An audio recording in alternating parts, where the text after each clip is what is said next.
It's the secrets that make us sick. You can't fix what you won't acknowledge. So let's have a conversation. It's time. We're taking it out of the box. Yeah, yeah. We're taking it out of the box. We're taking it out of the box. You know it's time. So let's talk about it.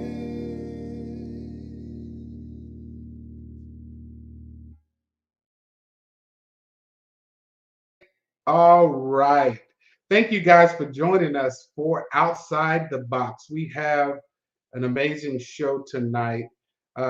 We have a special guest who is wanting, who was willing to share her story about being a single mother and enduring domestic violence. And so, please, let's welcome Miss Stacy Nicole. Hey, girl, you're on. Hey, can you hear me, Stacy? Can you hear me? I can't hear you.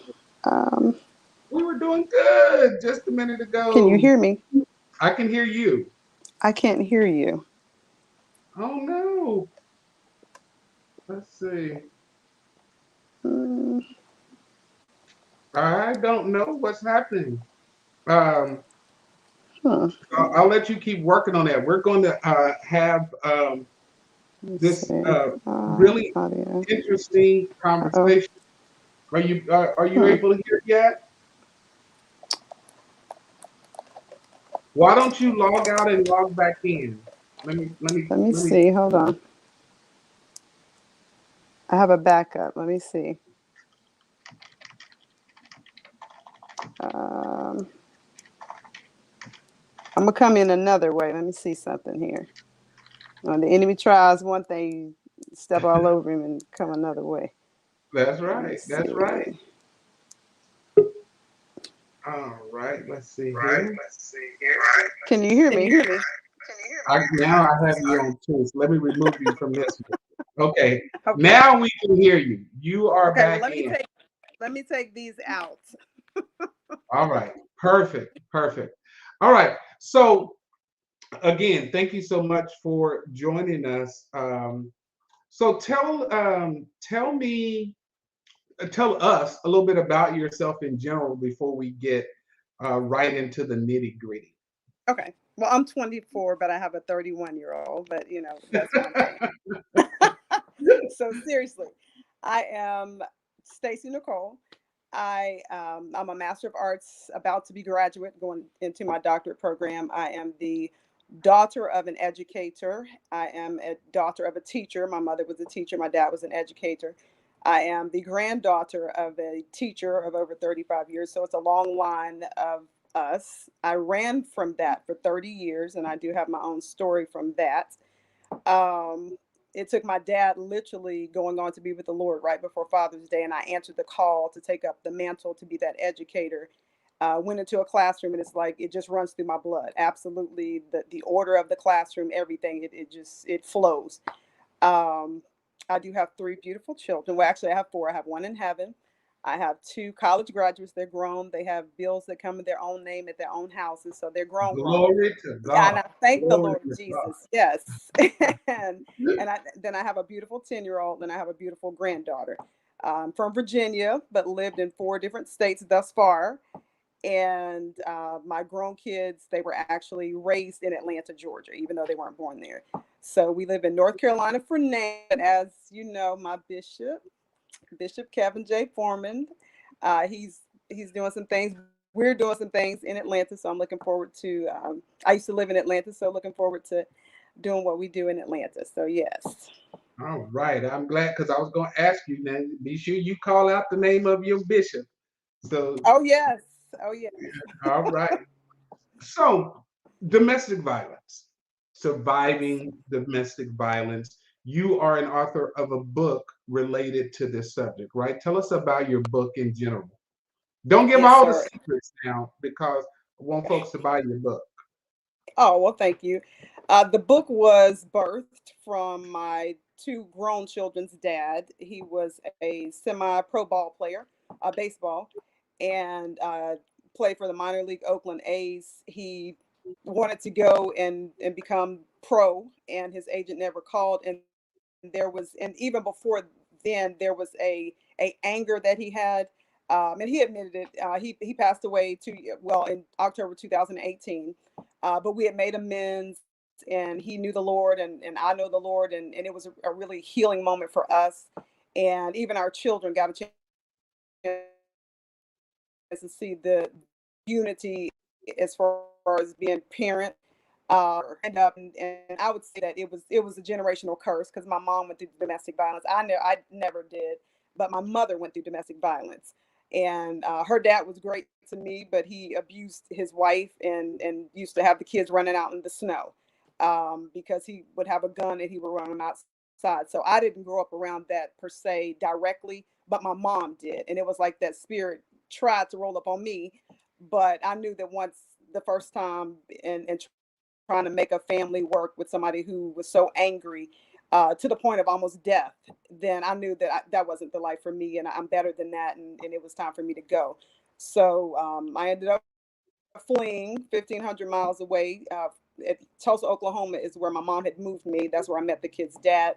We ended up in Atlanta, Georgia, starting over with nothing, absolutely nothing, trash bags, because it was a flight or a fight or flight. So it was like let's go, um, and ended up, one of my children, they're in heaven, not because of that situation, just because, just a lot on in the time, and ended up raising my kids, working 3 4 jobs, cutting, used to do hair, cut hair, braid hair, used to DL cars to make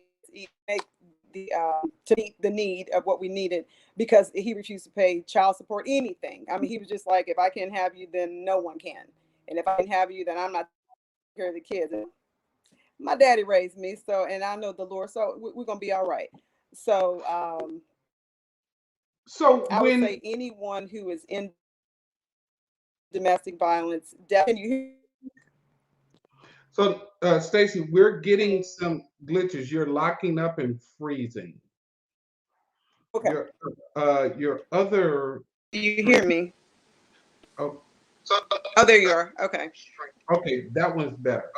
This is the primary one that we were on. Can you Oh hear wait. me?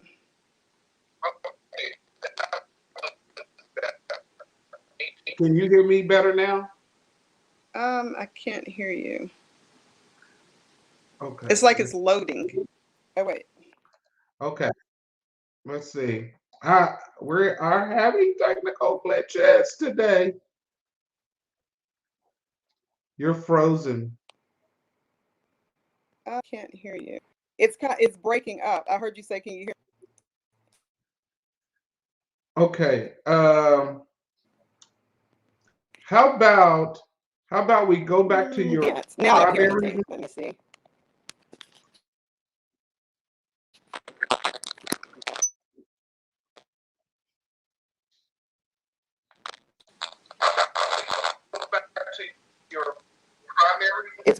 I can hear this. Oh wait, I heard primary just now. Wait, I heard primary. Okay. So are you can you hear me? Oh wait, I just heard you say okay. There you are. Oh wait, it's loading again for some reason. So it seems like your mobile device is And I very can't hear you. Wait, let staticky. me see. Hold on, let me see something. Oh,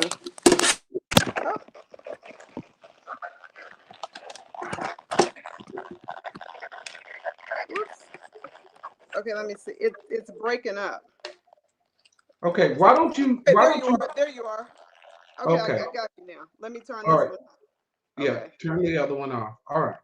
Told you I'm not the sharpest tool in the shed sometimes when it comes to technology. It's okay though. All right. All right. Okay. So we're back now. Okay, Okay. perfect. So what signs, what were like specific signs that you saw that said, okay, I need to be paying attention here? The mood swings and the mood changes, going from, oh hey, let's go out to dinner, and then all of a sudden, just like a you could see the heated rage, like about to, just like he was about to, like a boiling pot of water, like right before it boils, and then it kind of whistles, and okay, it's about to, and then it just, yeah, it was that. It was very subtle, and okay, everything's great, yes, and then just one little trigger, and you're like, what in the, yeah, it was, and it is that.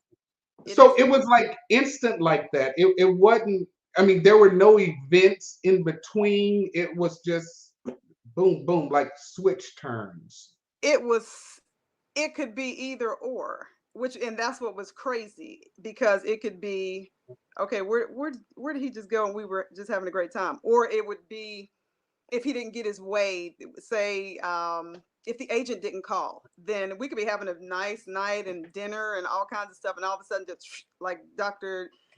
Jekyll and Mr. Hyde. Yes. So when you would, what was your kind of reaction to those swings? How did you manage that moment or those moments? From a child, one thing my mother did teach, my dad raised me, but one thing that my mother did teach me was always go to God. So I would, and I've been singing since I was 6. So I would always like kind of veer away and get in prayer and praise and worship, because that's all from a kid. That's what's always worked for me. But if he was in like a rage, it would be, let me just go for a drive, and then that way I can get my praise on, I can get my prayer on, and I'm safe. So I would normally like excuse myself from the situation, and we had our son. And I was a teen mom, so I came out of college, and after I met him, and so I would like kind of get our child to go for a ride, kind of get him some ice cream and stuff, and just, okay, this is gonna blow over, and just kind of, because I wasn't used to that. I wasn't used to, my dad was 6'5", and I mean, but he didn't act like that. He was a real man. He was a gentleman. He was a gentle giant. He was a businessman. But yeah, it wasn't abuse, and it wasn't any of that.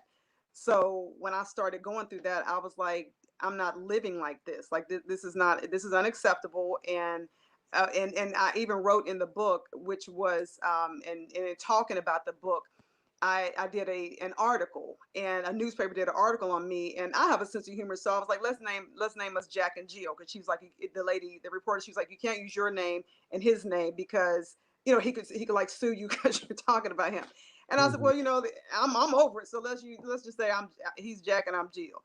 And so she ended up writing a story, and it's in the book, and it speaks about how I was literally, and the old me, let me say, the old me was literally willing to sacrifice everything, because I was from a broken home, to make that family work. So when I go out and speak, I let people know that no, if you're being abused, that's not God. God's not telling you to stay there and make a marriage work. If you have a child, you don't have to stay in that. And I'm not telling people to go and get divorced. That's not what I'm saying.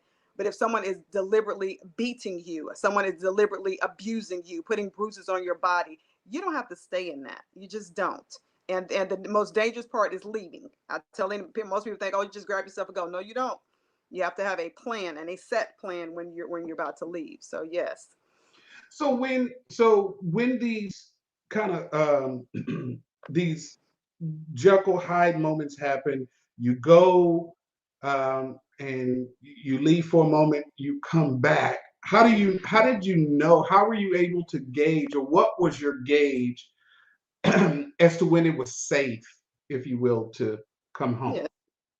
The crazy thing is, it really never was, because it could be a Dr. Jekyll and Mr. Hyde moment at any time. Now, of course, I was younger at that time. I'm still youthful, but I'm saying in my mind, I was younger to say it'll be okay, and it'll be all right. He'll be fine.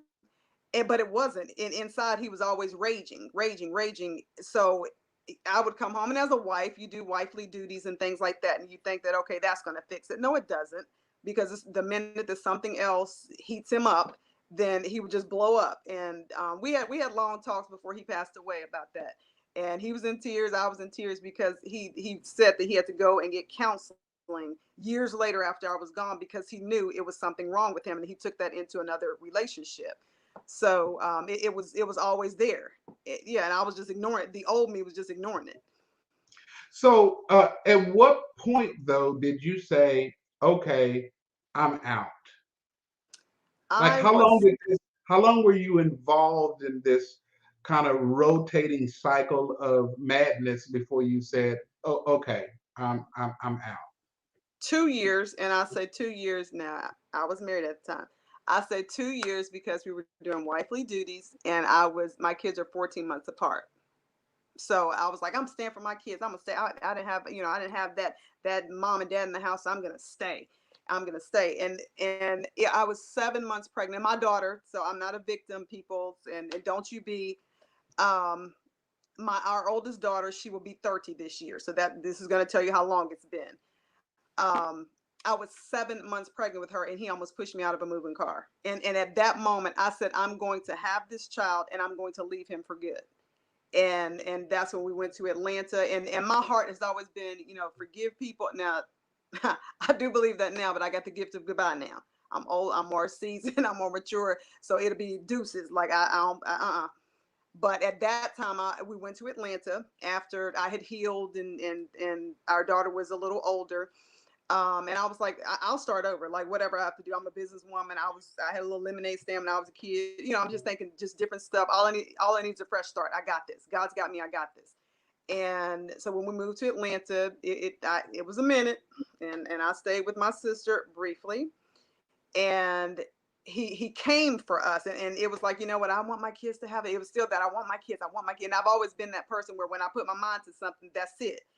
Of course, So God there said, was no temptation for you to go back and say, "Hey, let me give this one more try."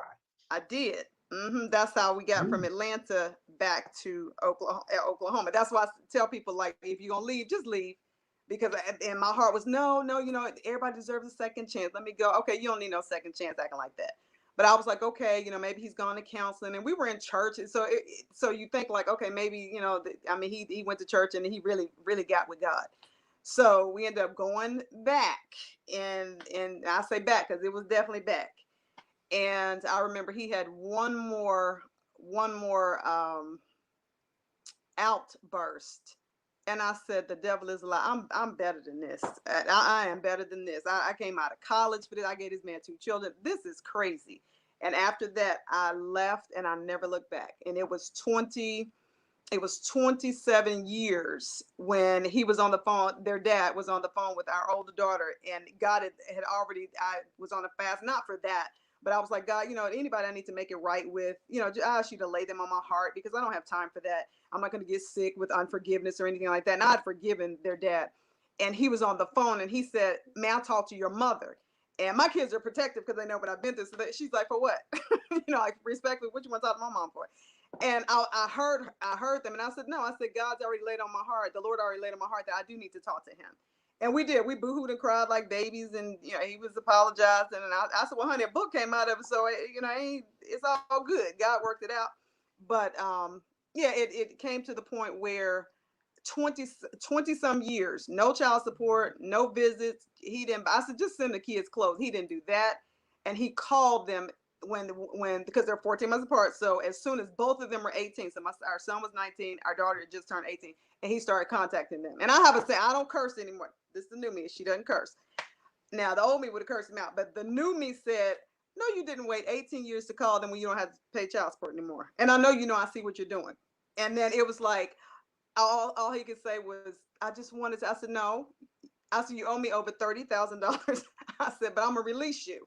And I did. And it was like, I forgave you a long time ago. Our kids were looking at me. I could not be bitter. My grandmother passed away of cancer. And it was just like, I know that if you get bitterness in your bones, it can cause sickness. And I'm not getting sick. The Lord didn't call me to sickness. And we had that heart to heart, that hard conversation. But we really did. We had a conversation that just said, look, whatever mess ups, mix ups, and he kept complimenting me on our children because they are. I mean, they're amazing, and I know it's God that they're so intellectual. They love the Lord. They're filled with the Spirit, with the evidence of speaking in tongues. I mean, like, but I literally said and committed to myself, even as a teen mom, my kids are gonna make it. And I even said, after they make it, I'm gonna make it. I don't know why I said after, but it's like I was determined that they're, even though their dad wasn't there, they're going to make it. Yeah. So, were the kids able to develop a relationship with him before he passed? Our daughter, yes. Our son, he did his best at 10 years old. He did his best at 14 years old, and he did his best at 16. And I remember the conversation with our son, and I said, son, I said, do you want me to invite your dad? Because our son graduated from Clemson University. And I asked him, I said, do you want me to invite him to your high school graduation? He said, Ma, you ruin my whole day. I said, okay, well, we'll wait on college. So years later, I'm like, okay, do you want, he's like, Ma, he's like, I'm a grown young man now. No, he said he had his chance. I forgive him. He said, but he had his, and it's true. And I watched how our son saw their dad start a new family and raise another son, and so I get it. And I was like, you know what? I was the child that my mother wanted two boys, and I'm the second girl. So I get it. So I bound up rejection and all of that nonsense and abandonment. And my son is the greatest dad. And I told him, I said, God turned that thing around for your good, because look at the dad that you are, and you didn't even have one. And raising a strong African American male, you have got to have God, number one. You have got to pour the word of God in them. You have got to anoint them. My kids know, honey, your head will be wet with oil, because I'm gonna anoint you, and you're gonna be who you're supposed to be. And literally, out of all of that, yes, it was some ugly days. It was some days in tears. It was some days sitting outside in the grass crying with my son, but we made it. And he's a wonderful big businessman in Nashville, Tennessee, and he is the best dad I've ever seen. I'm serious. He really is. But our daughter did. Our daughter did make amends. Our son, he just said, you know what? You had your chance. So yes. So when you think about just your time in the relationship, your Mhm. time since the relationship, what do you think you've learned I in would comparison? I would say if I had never gone through that, number one, as my daughter, our older daughter always said, I would not be, and we would not be the people that we are. The wisdom, the forgiveness alone, and somebody taking from you what you didn't choose to give them. I mean, as far as the bruises on your body and having to watch that heal, but somebody say that they love you, but they really don't, because they don't love themselves. I believe, even as having 2 degrees now in counseling and Christian counseling at that, that it lines up with just it goes beyond what I could have been taught in school. It goes beyond like book sense. And when I go out to speak and hear other people speak, I'm like, you have to understand, I lived through it. I'm not just reading a book. I actually lived that. I actually was the person that almost got pushed out of a car, and she was pregnant. I am the one that had to watch my really light skin have bruises on it and then heal. And then I had to look deep within myself to say, why in the world would you stay in the first place? So it was so much other just wisdom that I learned from that, and even being a better parent, because I didn't want my kids to see me develop that anger. And for a while I was angry. And I even went to counseling, like, okay, we're not going to be that person. So just a lot of wisdom from God, just a whole lot of wisdom and compassion for people that may be going through and not know how to leave that situation. Did you come up with ways to cover um, why your bruises? You cover your like. Did you come up with excuses that you would have to use so that you wouldn't appear victimized? Yeah. Talk to me about that. Yes, Maybelline became very popular, and I'm not a big makeup wearer, but at that time I was like, I'm not going to church looking like this, and I don't want to put him out there like that, and really, he should have been reported and in handcuffs. Again, as a young mom, I was married at 19, and so I was like, let me just cover it up; it'll be okay. And I remember a time where I did that, did the covering up, and it was never the face. And that's what really made me think, like, this joke is you off the chain, because you know how to do it where ain't nobody gonna see you do it. But it was like the arms and the legs. And I'm like, really? Because I was normally covered up. I mean, as a woman, you cover up. But yeah, it was always the excuses. It wasn't ever like make him accountable for this. And I remember calling the police, the old me, and saying, well, no, it's okay, it's okay. And I had a paper car, 17-year-old old paper car, and I gave him the keys to it. because I didn't have that family, and it was just a long, just always making excuses and getting him out of the situation when I should have said, take that joke and take him to jail. Three And hots that in a was actually what my next question was. Did you ever call and report it? I did. Well, she did. This me would be like, Joker, we ain't even looking at you. But yes, yeah, it was many of times. And that's what I tell people, like, don't play with that, because that moment, and I've even spoken at a police department in Lansing, Michigan, where a friend of mine, he just retired as the chief of police. And they gave me the opportunity to come up and talk to police officers about the seriousness of if a person calls you 50 times, that 51st time they could be dead if you don't answer that call like it was the first time. So yes, many a times I called, but it was actually the follow through. Like right before court, it seemed like the little honeymoon stage would come around. Well, of course, because you don't want to go to jail. Of course, because you don't want this record. And I remember, and my kids haven't even seen this, and they didn't need to see that. But when I did the article, the lady had to pull a police report.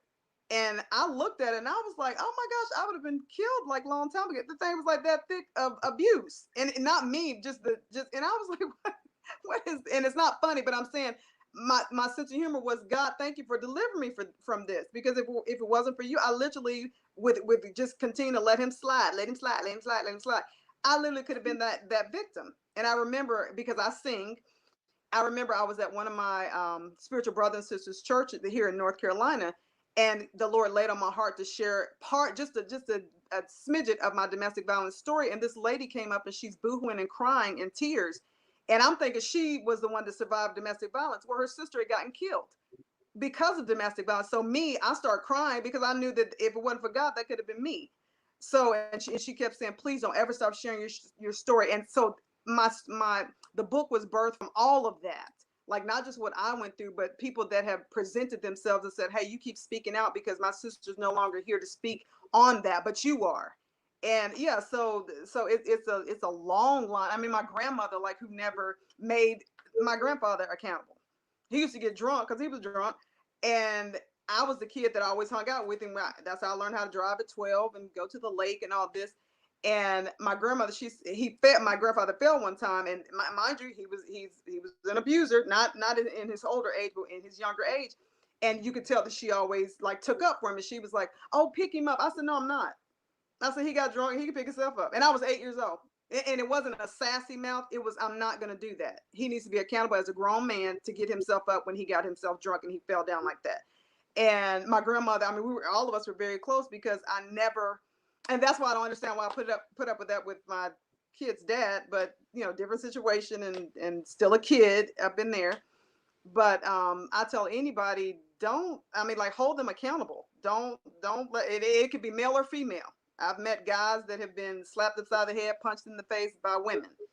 And I tell anybody, make them accountable. If they're bold enough to do that, let them be bold enough to be in handcuffs and be driven off with 3 hots in a cot. Mm-hmm.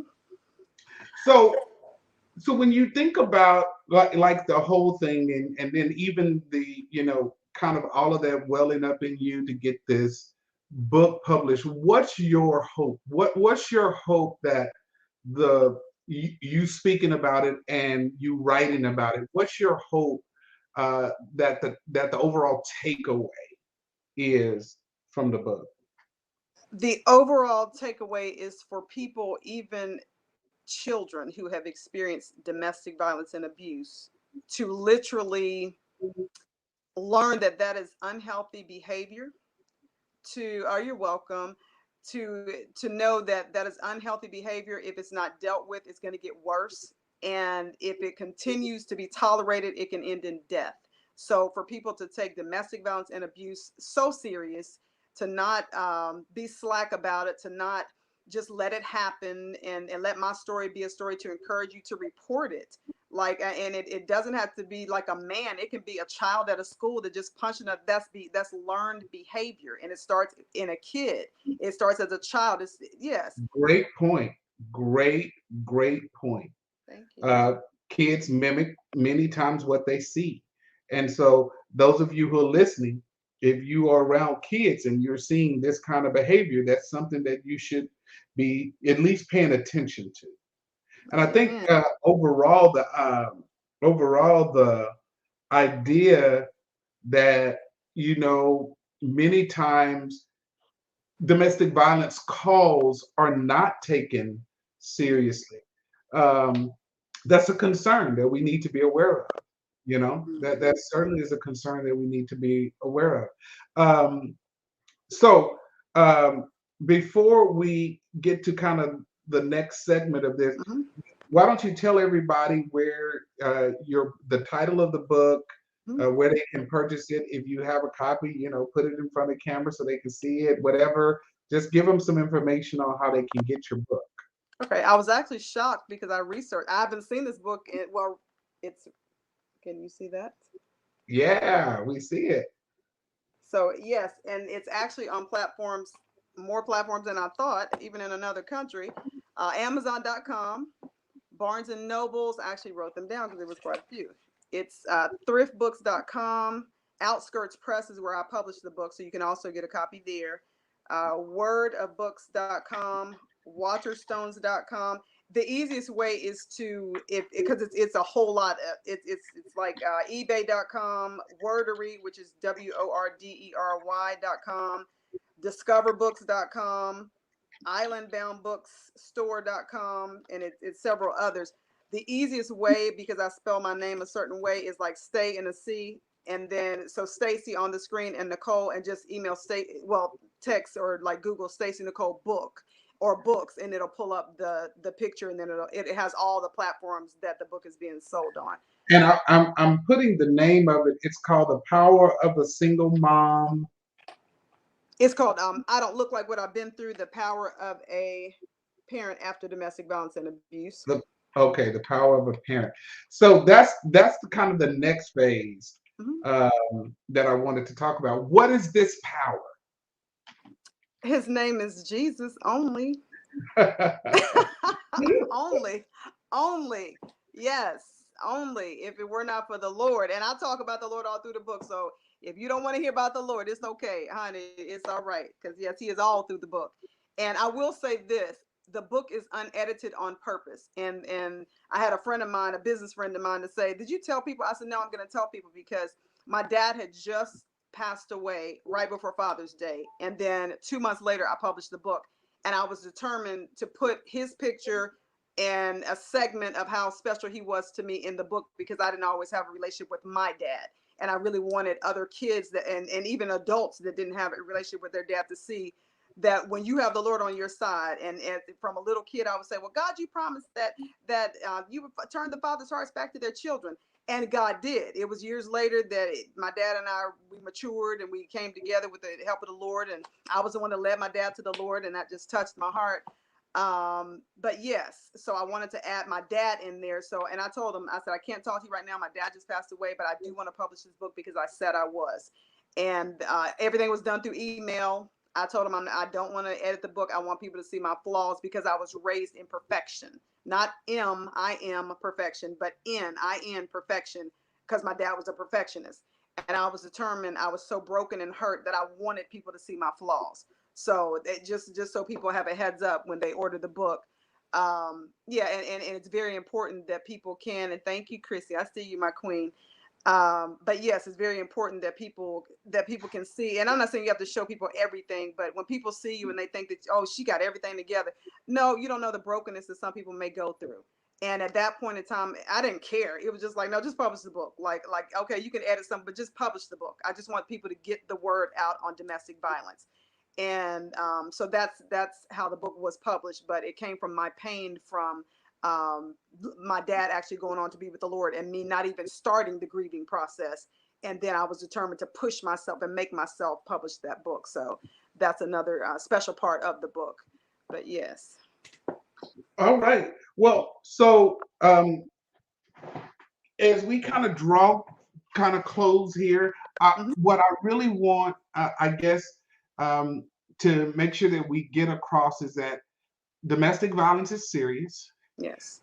And I see I've even gotten close into the I camera. see. Domestic, Okay. domestic violence is serious. It It's is. not something that should be ignored. And let me be very, very clear. God has not called you to get your butt kicked. Okay. No, he hasn't.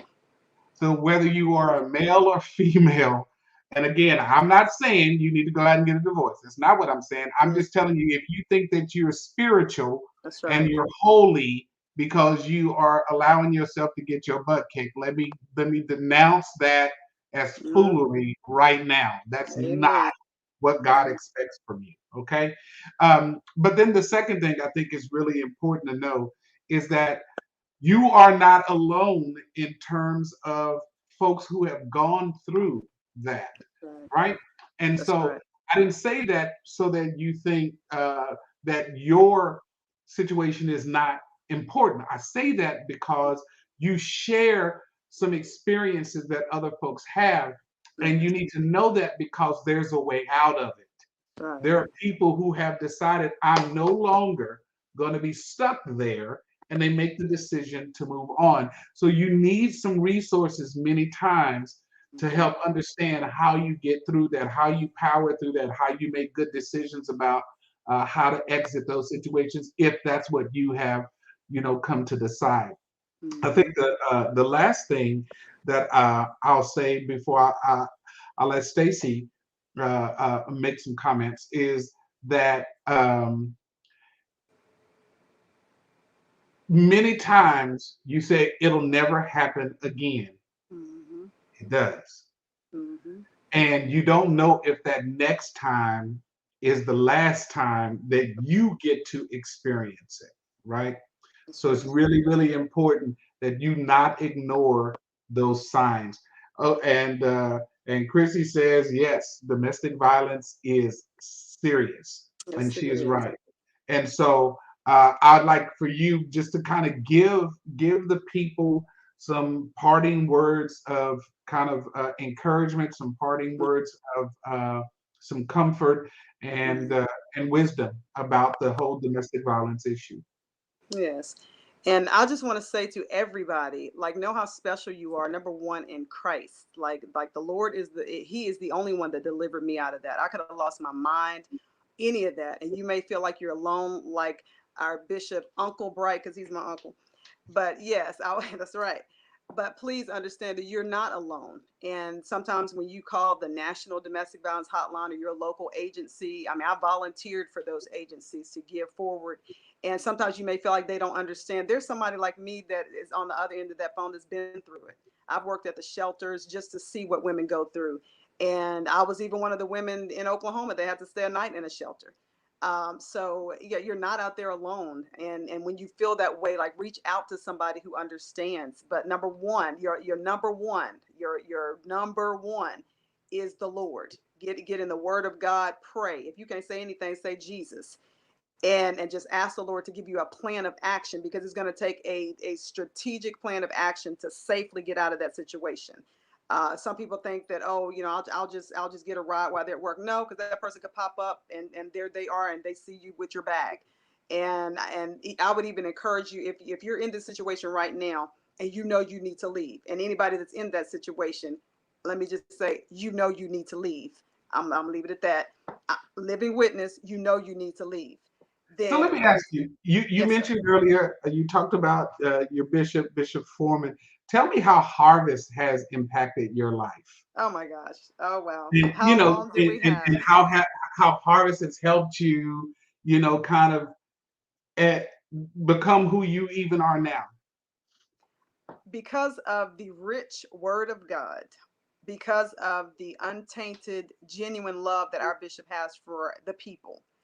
um I would even be the me that I am today. And I'm talking about getting in the word. I'm talking about whenever bishop is on. I mean, I do my best, and if I miss it because I'm in transition, or taking my youngest daughter to see her dad, or whatever, and can't hit it right then, I'm watching the replays. I sleep with bishop preaching on, and because it is so powerful to continue to get that word, and to know your shepherd's voice, and for that particular shepherd, that is that shepherd for you to stay connected with them. And I remember meeting bishop, and I'm this type person, like, be real all the time, don't be fake. And I actually went, and I didn't really know it was his birthday, to Atlanta. It was Stockbridge, Georgia, and he was preaching live. And I was like, well, I used to live in Atlanta. I'm gonna go. That's gonna be my trip. And when that man laid his hands on me, that I fell forward. Now I don't know, and it was just like normally Mm. people fall down or back. I fell forward, and I was like, okay. And I heard the Lord say, "Stay connected, just stay connected." It's amazing how I met Bishop. So in saying and summing up as far as Bishop, there really are no words as a speaker, as a writer, as a singer. There really are no words except God. Like I know that the Lord led me to Him. The voice when I first heard His voice, and I was like, who is this? And I watched him and I listened to him and watched the way that he gave the word and how he poured into the people. And I was like, I could see myself forever connected. Yes, as far as whatever I need to do. So yeah, I mean, Bishop and Harvest, woo, child, I will take it to I told Bishop the thug, and I'm not a thug, but don't mess with my Bishop and don't mess with Harvest. My looks will fool you, but okay, all right, all right, all right. No domestic Well, violence, no abuse. I'm just playing. yeah, and so those of you, seek counsel and resources from your Yes. church, from your pastor, um, and certainly, just don't stay where you are. You have to move. Right. You have to transition. And when That's I right. say move, I'm not talking about leaving. Again, I'm not telling nobody to leave. Mm-mm. I am telling you that God ain't called you to get your butt whooped. Let me just Mm-mm. make sure I say that because I don't want nobody saying Bishop Bright told me to leave. No, he did not. I'm the witness. He didn't tell you to No, leave. I did not. That's my disclaimer. But I am telling you, seek resources and make the right decisions for your life. Hey, Stacy, thank you so much. Thank Go you. out, buy her book. Uh, uh, what's the publishing company one more time? It's Uh, outskirtspress.com. Outskirts Press. That's a sure way. Go look at it Yeah. on all of those other things. You put her name in the Google. Stacy, how she spells it real funny there and cute there. Put that in there like that. Go get that book, read it, and share it with somebody that maybe you're not experiencing this. Maybe that's Mhm. not you. You're just here listening to the story, but you know Yeah. someone who is. Buy it as a gift for them. Give it That's to right. them, and be a blessing to them like that, helping them kind of deal with the situation. That's Everybody, thank you so much. I don't want thank to belabor the you. point. I did want to just have a real open conversation about it, and you shared some very good things. Let's see, sometimes people leave, and the ones that help sometimes get hurt or injured by helping. That's I right. agree. I agree, That's but right. you know what? But that's the risk you have to take because we sometimes get hurt by the people we're helping. And That's right. unfortunately, that's the call that Mhm. we have as Christians. We have to kind of be that help, but be prepared. There could That's be some right. backlash to that. Mhm. Mhm. That you know that. Chrissy says, "Thank you for sharing. You are a Thank survivor." you. Yes, and if you are in domestic violence situations right now, you can be a survivor too. That's Don't right. settle for being a victim. You ain't nobody's victim. That's right. That's You're right. nobody's victim. And I know there's a whole lot of bad English messed up in there. That was on purpose because I need to point out. That's You right. ain't nobody's victim, okay? Mm-mm. Again, thank you, Stacy. Thank you, Thank everybody. you. We'll see you next week. Take care. Bye bye. Thank you.